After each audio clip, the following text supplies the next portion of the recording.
Hi കൂട്ടുകാരേ, എല്ലാവരും എന്ത് പറയണു? സുഖല്ലേ? അതെ, ഇന്ന് നമുക്ക് നേന്ത്രപ്പഴം വെച്ചിട്ട് നല്ലൊരു അടിപൊളി അച്ചാറുണ്ടാക്കാം. നമ്മുടെ ബിരിയാണിക്കും ഫ്രൈഡ് റൈസിനൊക്കെ കഴിക്കാൻ വേണ്ടിയിട്ട് നല്ലൊരു സൂപ്പർ അച്ചാർ. വെറുതെ കഴിക്കാനും നല്ലത് തന്നെയാണ് കേട്ടോ. അപ്പോൾ അതെങ്ങനെ ഉണ്ടാക്കണേന്ന് നമുക്ക് നോക്കാം. അപ്പോൾ അതിനായിട്ട് ഞാനിവിടെ 2 നേന്ത്രപ്പഴം എടുത്തിട്ടുണ്ട്.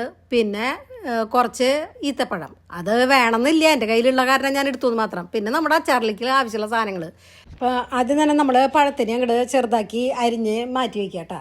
പിന്നെ നമ്മൾ ഒരു ബൗൾ എടുക്കുക. അതിലേക്ക് നമ്മൾ പഴം എടുത്ത അതിനനുസരിച്ചിട്ടുള്ള മുളക് പൊടിയും മഞ്ഞൾപ്പൊടിയും. ഞാൻ 2 സ്പൂൺ മുളക് പൊടി എടുത്തിട്ടുണ്ട്, ഒരു 1/4 സ്പൂണോളം മഞ്ഞൾപ്പൊടി എടുത്തിട്ടുണ്ട്.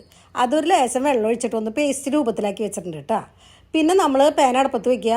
അപ്പോൾ എണ്ണ ഒഴിക്കുക. എണ്ണ ഒഴിച്ച് കടുക് പൊട്ടിച്ചിട്ട് കടുകും ഉലുവയും പൊട്ടിക്കുക.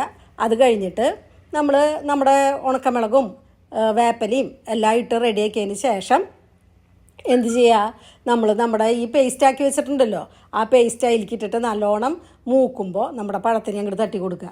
പഴത്തിനെ തട്ടി കൊടുത്തു കഴിഞ്ഞാൽ ഒന്ന് ഇളക്കി നമ്മൾ അച്ചാരത്തിൻ്റെ പോലെ തന്നെ അത് ഒക്കെ റെഡിയാക്കിയതിന് ശേഷം അതിലേക്ക് പിന്നെ നമ്മൾ ചേർക്കണത് നമ്മുടെ ചൊറുക്കുണ്ടല്ലോ, ചൊറുക്കൊഴിക്കുക. പിന്നെ കായപ്പൊടിയും ഉലുവപ്പൊടിയും ഇട്ട് കുറച്ച് വെള്ളം അതൊന്ന് വേവാനും, ആ പഴം ഒന്ന് വേവാനുള്ള ആ വെള്ളം ഒഴിച്ചിട്ട് നമ്മളൊന്ന് മൂടി വെക്കണം കേട്ടോ.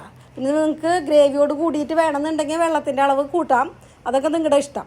എന്നിട്ട് മൂടി വെച്ചിട്ട് വേവിച്ച് ഒരുവിധമൊക്കെ ആവുമ്പോൾ നമ്മുടെ ഈത്തപ്പഴം നമ്മൾ ഇതിലിട്ടിട്ടുണ്ട് കേട്ടോ. ഞാൻ പഴം വെച്ചതിൻ്റെ ഒപ്പം തന്നെ ഈത്തപ്പഴം ഇട്ടിട്ടുണ്ട്.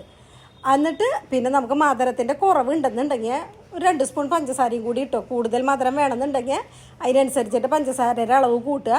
അതും ഇട്ട് നല്ലോണം മിക്സാക്കിയതിന് ശേഷം പാകത്തിനുള്ള ഉപ്പും ഇട്ട് നമ്മൾ നമ്മുടെ അച്ചാറിൻ്റെ പോലെ തന്നെ നല്ലോണം ഒന്ന് റെഡിയാക്കി മാറ്റി വയ്ക്കുക. അപ്പോൾ നമ്മുടെ നേന്ത്രപ്പഴ അച്ചാർ റെഡി ആയിട്ടാ. നമ്മുടെ ബിരിയാണി അങ്ങനത്തെ ഐറ്റംസൊക്കെ കഴിക്കുമ്പോഴാണ് കൂടുതൽ നല്ലത് കേട്ടോ ഇത് കഴിക്കാനായിട്ട്, നല്ലൊരു മധുരരസത്തോട് കൂടിയിട്ട് കഴിക്കാൻ. പിന്നെ എൻ്റെ ഈ നേന്ത്രപ്പഴ അച്ചാറൊക്കെ ഇഷ്ടമായിങ്ങ എല്ലാവരും ഒന്ന് സബ്സ്ക്രൈബ് ചെയ്യുക, ഷെയർ ചെയ്യുക, ലൈക്ക് ചെയ്യുക കേട്ടോ കൂട്ടരെ.